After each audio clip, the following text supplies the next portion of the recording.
କଳ୍ପନା ମହାରଣା। ମୁଁ ଭୁବନେଶ୍ୱରରୁ। ଆଜିର ଗଳ୍ପ ଅନୁଭୂତିର ଗଳ୍ପ। ଯୁଗେ ଯୁଗେ କେଉଁ ଆଦିମ କାଳରୁ ଶୀତଳ ଷଷ୍ଠୀ ହୋଇଆସୁଛି। ଶିବ ଓ ପାର୍ବତୀଙ୍କ ବିବାହ ହେଉଛି। ତାକୁ ଧୁମଧାମରେ ପାଳନ ମଧ୍ୟ କରାଯାଉଛି। ଭକ୍ତମାନେ ତାକୁ ପାଳନ କରୁଛନ୍ତି ଏବଂ ଉପଭୋଗ ମଧ୍ୟ କରୁଛନ୍ତି। କିନ୍ତୁ କନ୍ୟାକୁମାରୀର ପାର୍ବତୀ ଯୁଗେ ଯୁଗେ କୁମାରୀ ହୋଇ ରହିଛନ୍ତି। ଶିବଶଙ୍କର ତାଙ୍କୁ ବିବାହ କରିବା ପାଇଁ ଆସିପାରୁନାହାନ୍ତି।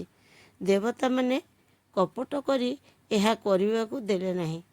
କାରଣ ଶିବ ଯଦି ବିବାହ କରିଯିବେ ମାତା ପାର୍ବତୀଙ୍କ ସହିତ ବୈବାହିକ ଜୀବନ ବିତାଇବା ସହିତ ନିଜର କର୍ତ୍ତବ୍ୟ ଭୁଲିଯିବେ। ହେଲେ ରାକ୍ଷସମାନଙ୍କୁ ନାଶ କରିବା ଭକ୍ତ ଦେବତାମାନଙ୍କ ଦୁଃଖ କିଏ ଦୂର କରିବ? ସହଜେ ତ ସେ ଭୋଳା ଶଙ୍କର। ବିବାହ ପରେ ସବୁ ଦାୟିତ୍ୱ ଭୁଲାଇ ଦେବେ।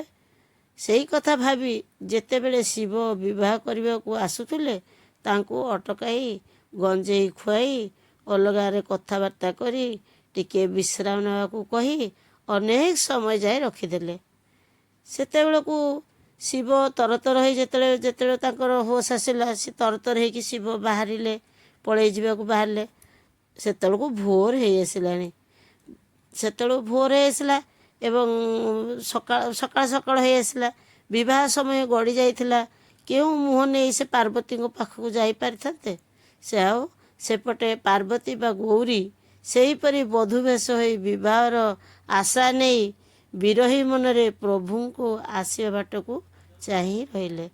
କିନ୍ତୁ ପ୍ରଭୁ ତ ଆସିଲେ ନାହିଁ ବା ବିବାହ ସମୟ ଗଡ଼ିଗଲା।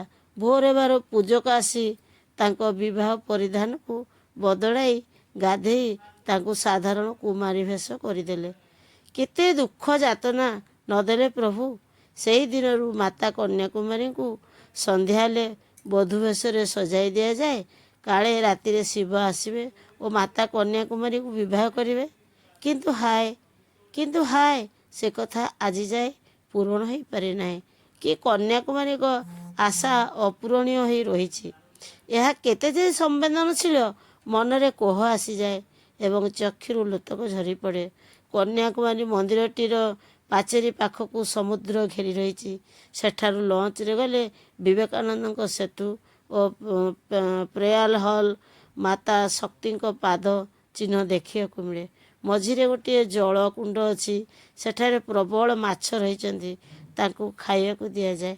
କନ୍ୟାକୁମାରୀର ସୂର୍ଯ୍ୟାସ୍ତ ଅତି ମନୋରମ ଦୃଶ୍ୟ। ପୃଥିବୀ ଓ ଆକାଶ ମିଶିଗଲା ପରି ଲାଗେ।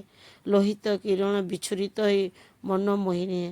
କନ୍ୟାକୁମାରୀକୁ ସକାଳେ ଓ ସନ୍ଧ୍ୟାରେ ଦୁଇଥର ଦର୍ଶନ କଲେ କୁମାରୀ ରୂପ ଓ ବଧୂ ରୂପ ଦେଖିହୁଏ ଓ ଜୀବନ ଧନ୍ୟ ହୋଇଲା ପରି ଲାଗେ।